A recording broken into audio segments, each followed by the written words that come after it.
Hello and welcome to Day 40 of the Imitation of Christ in a Year. Today we're reading from Book 2, Chapter 5, Self-Consideration. We may not trust too much to ourselves, for grace and understanding are often wanting in us. There is in us but little light, and this we soon lose by negligence. Oftentimes we are quite unconscious how interiorly blind we are. We often do amiss, and do worse in excusing ourselves. Sometimes we are moved by passion and think it is zeal.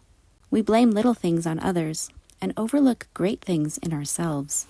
We are quick enough in perceiving and weighing what we bear from others, but we think little of what others have to bear from us.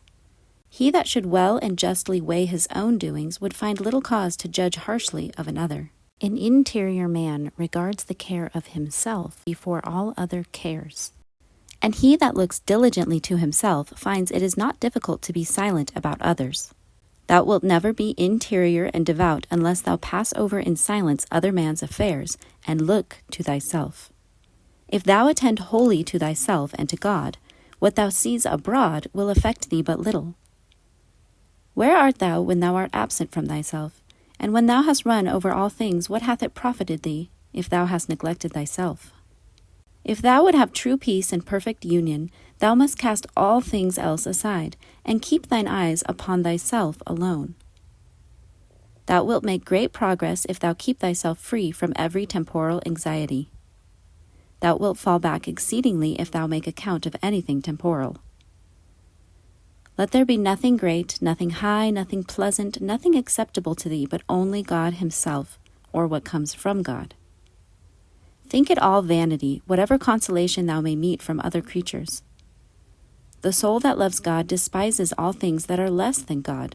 God only, the eternal and infinite, who fills all things, is the solace of the soul and the true joy of the heart. Practical reflection. Useless reflections upon ourselves and upon exterior things occasion us to lose much time, many graces, and much merit. Did we but endeavor to substitute a respectful remembrance of God in place of a vain and hurtful attention to ourselves and to creatures, we should be always well employed.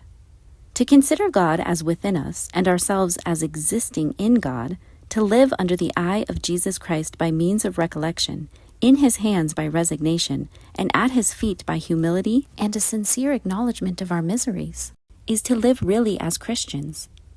For we can only be such in proportion as we are devoted to Jesus Christ. Why then are we so much and so frequently attracted by news, curiosities, and vanity, and so little interested in God, our duties, and our salvation? It is because we are indifferent to the things of eternity, and too much attached to those which pass away with time.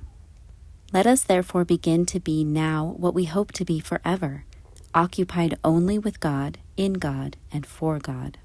Prayer.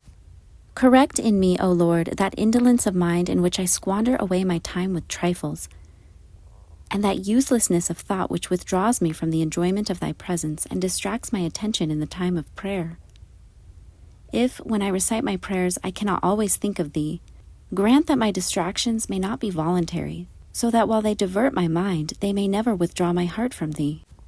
Teach me, O Lord, before prayer to prepare my soul, that urged by my many necessities and by a desire of pleasing thee, I may fulfill this important duty when a becoming sense of thine awful presence and of the subject on which I seek relief from thy bounty and mercy.